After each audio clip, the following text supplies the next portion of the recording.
ইরানের সঙ্গে চলমান যুদ্ধে অত্যন্ত কঠিন এক পরিস্থিতির মুখোমুখি অবস্থানে যুক্তরাষ্ট্রের প্রেসিডেন্ট ডোনাল্ড ট্রাম্প। তিনি পারছেন না স্পষ্ট জয়ের ঘোষণা দিতে, তেমনি যুদ্ধের বিস্তারও তার নিয়ন্ত্রণের বাইরে চলে যাচ্ছে বলে মনে হচ্ছে। এই মুহূর্তে যুদ্ধ শেষ করার কৌশলগত ও অর্থনৈতিক পরিণতি হবে ভয়াবহ। হতে পারে তা বর্তমানে যুদ্ধে অবস্থান করার চেয়েও বেশি ঝুঁকিপূর্ণ। যদিও ট্রাম্প এখনো পূর্ববর্তী মার্কিন নেতা লিন্ডন জনসন বা জর্জ ডব্লিউ বুশের মতো চরম হতাশাজনক অবস্থায় পড়েননি, তবে বিপদের সংকেত সবখানে স্পষ্ট। গত 2 সপ্তাহের যুদ্ধের একটি নির্দিষ্ট ঘটনা ট্রাম্পের নিয়ন্ত্রণ ক্ষমতা হ্রাসের বিষয়টি স্পষ্টভাবে ফুটিয়ে তুলেছে, আর তা হলো ইরানের পক্ষ থেকে হুরমুজ প্রণালী বন্ধ করে দেওয়া। এই অঞ্চলটি বিশ্বের তেল রপ্তানির অন্যতম প্রধান পথ। ইরানের এই পাল্টা পদক্ষেপ প্রমাণ করে আমেরিকার বিশাল সামরিক আধিপত্য থাকা সত্ত্বেও সবকিছু কেবল শক্তি প্রয়োগ করে সমাধান করা যায় না। হরমুজ প্রণালী বন্ধ হয়ে যাওয়া ট্রাম্পের জন্য এক প্রকার সামরিক ধাঁধা হয়ে দাঁড়িয়েছে। যদিও ইরান সামরিক শক্তিতে তুলনামূলক অনেক পিছিয়ে, তবুও মার্কিন নৌবাহিনীর জন্য এই সমস্যার সমাধান করা অত্যন্ত বিপজ্জনক হবে বলে ধারণা করা হচ্ছে। অভিযোগ উঠেছে, ট্রাম্প কোনো গভীর চিন্তা ভাবনা ছাড়াই কেবল নিজের মন গড়া ভাবনার উপর ভিত্তি করে এই যুদ্ধ শুরু করেছেন।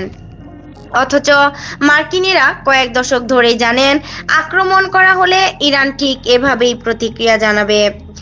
অবসরপ্রাপ্ত মার্কিন নৌবাহিনীর ক্যাপ্টেন লরেন্স ব্রেনান সংবাদ মাধ্যম সিএনএন-কে বলেন, আপনি যদি হুরমুজ প্রণালী ব্যবহার করতে না পারেন, তবে জয়ের ঘোষণা দেওয়া অসম্ভব। আন্তর্জাতিক বাণিজ্যের জন্য এটি পুনরায় উন্মুক্ত করা বর্তমান পরিস্থিতিতে অত্যন্ত কঠিন, এমনকি অসম্ভবও বটে। এই যুদ্ধ প্রত্যাশার চেয়েও দীর্ঘস্থায়ী হতে চলেছে।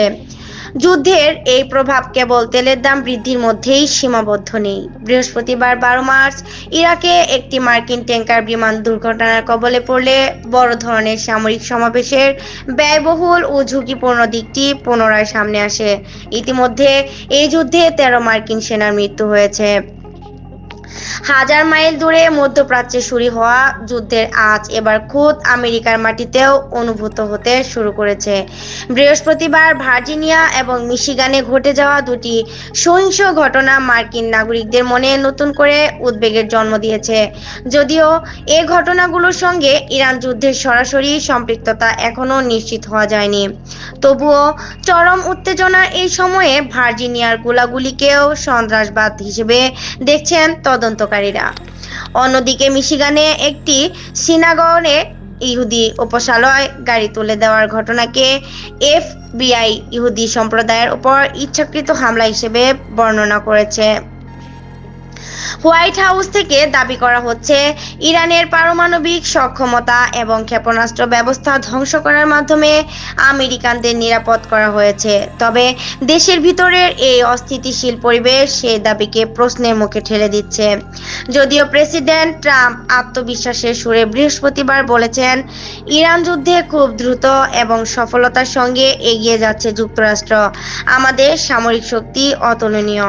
তবে ট্রাম্পের আত্মবিশ্বাসের সুরের মধ্যে প্রশ্ন উঠেছে, মার্কিন সামরিক অভিযান এপিক ফিউরি, এপিক ফেইলর তথা মহা ব্যর্থতায় পরিণত হলো কিনা। যদিও একেবারে ব্যর্থতা বলা ঠিক হবে না বলে মন্তব্য করেছেন বিশ্লেষকরা। তাদের মতে, মার্কিন ইসরায়েলি যৌথ বিমান হামলাগুলো কৌশলগতভাবে বেশ সফল। এতে ইরানের সীমান্ত পেরিয়ে হামলা চালানোর সক্ষমতা যেমন কমেছে, তেমনি তাদের ড্রোন ও মিসাইল তৈরির ভান্ডারও ব্যাপকভাবে ক্ষতিগ্রস্ত হয়েছে। এমনকি পারস্য উপসাগরে মার্কিন মিত্রদের উপর ইরানের মিসাইল হামলার গতিও ধীর হয়ে এসেছে। প্রত্যেক যুদ্ধেই প্রাণহানি অত্যন্ত মর্মান্তিক বিষয়, তবে ইরানের সঙ্গে বর্তমান যুদ্ধের তুলনায় ইরাক ও আফগানিস্তান দখলের সময় মার্কিন সেনাদের প্রাণহানি ছিল অনেক বেশি। প্রেসিডেন্ট ট্রাম্প এ সতর্কতায় বারবার প্রতিশ্রুতি দিয়ে যাচ্ছেন যে তিনি আমেরিকাকে ওই ধরনের কোনো দীর্ঘস্থায়ী যুদ্ধের চোরাবালিতে ফেলতে চান না। যুদ্ধ সবসময় আবেগ দ্বারা তাড়িত হয়, তাই বাস্তব সময়ে এর ফলাফল বিচার করা অত্যন্ত কঠিন। এদিকে ইরানের নতুন সর্বোচ্চ নেতার মনোনয়ন ইরানের 50 বছরের ইসলামী শাসন পতনের মার্কিন আশা গুঁড়িয়ে দিয়েছে। তবে নতুন নেতা মুস্তফা খামেনি প্রকাশ্যে না এসে বিবৃতিতে বক্তব্য প্রদান করায় ইরানের শাসনের স্থিতিশীলতা নিয়ে অনিশ্চয়তা রয়ে গেছে। যুক্তরাষ্ট্রের কাউন্সিল অন ফরেন রিলেশনসের সিনিয়র ফেলো রে তাকেহ এই পরিস্থিতি সম্পর্কে বলেন, আজকের মূল্যায়ন হয়তো আগামী কয়েক মাস পর কার্যকর থাকবে না। এটি একটি গতিশীল পরিস্থিতি যেখানে প্রতিদিন আমাদের নতুন করে ভাবতে হবে। এই সংকটে টিকে থাকতে হলে চরম বুদ্ধিবৃত্তিক নমনীয়তা প্রয়োজন। ট্রাম্প যদি রাজনৈতিক কারণে যুদ্ধ শেষ করতেও চান, তবে ইসরায়েল তাতে একমত হবে কিনা তা নিয়ে যথেষ্ট সন্দেহ রয়েছে। ভৌগোলিক অবস্থানের কারণে ইসরায়েল দীর্ঘস্থায়ী যুদ্ধে অভ্যস্ত। সম্প্রতি ইরানের তেল অবকাঠামোতে ইসরায়েলের বোমা হামলার পর এটি স্পষ্ট হয়ে উঠেছে যে আমেরিকা ও ইসরায়েলের কৌশলগত লক্ষ্য আলাদা হতে পারে। গত রোববার ট্রাম্প বলেছেন, যুদ্ধ কখন শেষ হবে তা তার এবং প্রধানমন্ত্রী বেনিয়ামিন নেতানিয়াহুর একটি যৌথ সিদ্ধান্ত হবে। এই মন্তব্যে নতুন উদ্বেগের জন্ম দিয়েছে। অনেকে মনে করছেন একজন মার্কিন কমান্ডারের সামরিক সিদ্ধান্তে একটি বিদেশি রাষ্ট্রের অন্যায্য প্রভাব কাজ করছে। গাজা, লেবানন, ইরান এবং সিরিয়ায় ইসরায়েলের ঘন ঘন সামরিক পদক্ষেপ প্রমাণ করে তারা আঞ্চলিক নিরাপত্তাকে একটি নিরবিচ্ছিন্ন মিশন হিসেবে দেখে। ইসরায়েলের এমন অবস্থানে ট্রাম্পের কাঙ্ক্ষিত বিজয়ী সমাপ্তির সঙ্গে সংঘর্ষিত হতে পারে। প্রেসিডেন্ট ট্রাম্প দাবি করেছেন তিনি ইরানের পারমাণবিক কর্মসূচি ধ্বংস করেছেন। এই দাবি তিনি গত বছরের জুনে বিমান হামলার পরও দাবি করেছিলেন। কিন্তু ইরান যদি তাদের সমৃদ্ধ ইউরেনিয়ামের মজুদ ধরে রাখতে পারে, তবে ভবিষ্যতে তাদের পারমাণবিক কর্মসূচি পুনরায় চালু করার তাত্ত্বিক সম্ভাবনা থেকেই যাচ্ছে। চলতি সপ্তাহে গুঞ্জন উঠেছিল ট্রাম্প হয়তো তেজস্ক্রিয় পদার্থগুলো জব্দ করার জন্য একটি বিশেষ কমান্ডো অভিযানের নির্দেশ দিতে পারে। তবে এর জন্য বিশাল স্থলবাহিনী এবং চরম ঝুঁকিপূর্ণ একটি মিশনের প্রয়োজন। এই লক্ষ্যে স্থল অভিযানের জন্য শনিবার 14 মার্চ ট্রাম্প 2500 মার্কিন সেনা পাঠাচ্ছে।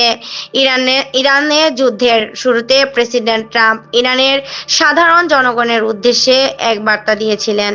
তিনি বলেছিলেন, আপনাদের মুক্তির সময় ঘনিয়ে এসেছে। তার দাবি ছিল ইরানের ধর্মতান্ত্রিক স্বৈরাচারের বিরুদ্ধে রুখে দাঁড়ানোর এটি তাদের জন্য জীবনের সেরা সুযোগ। কিন্তু বাস্তব পরিস্থিতি ট্রাম্পের সেই আশার সঙ্গে মিলছে না। এখন পর্যন্ত ইরানে বড় ধরনের কোনো গণঅভ্যুত্থান বা বিদ্রোহের লক্ষণ দেখা যায়নি। ধারণা করা হচ্ছে পরিস্থিতি সম্পূর্ণ উল্টো হতে পারে। রাজনৈতিক বিশ্লেষকদের মতে যখনই আমেরিকা ও ইসরায়েলের বিমান হামলা বন্ধ হবে, ইরান সরকার হয়তো আগের চেয়েও বেশি নিষ্ঠুরভাবে সাধারণ মানুষের উপর দমন-পীড়ন শুরু করবে। যদিও ট্রাম্প প্রশাসন দাবি করতে পারে মধ্যপ্রাচ্যে ইরানের হুমকি কমিয়ে আনা একটি কৌশলগত বিজয়, তবে তা যুদ্ধের শুরুতে দেওয়া ট্রাম্পের সেই উচ্চাভিলাষী মুক্তির বার্তার ধারের কাছেও পৌঁছাতে পারবে না। অর্থাৎ সামরিক জয় এলেও রাজনৈতিকভাবে কাঙ্ক্ষিত পরিবর্তন ইরানে এখনো সুদূর পরাহত। নাহিদা, কথা টিভি 71, ঢাকা।